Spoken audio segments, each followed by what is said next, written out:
How to apply glitch effects in Filto. First of all, open the Filto app and start a new project by tapping the plus button. Select the video you want to edit from your gallery. Once your video is loaded, choose the aspect ratio that fits your platform.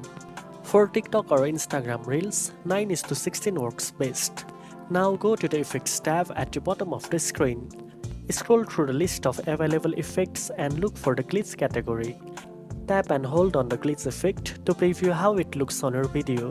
You can adjust the intensity and duration of the glitch effect by using the sliders or trimming tools. Try different variations to see what fits your video's style. After you are happy with the effect, tap the preview button to check how your final video looks.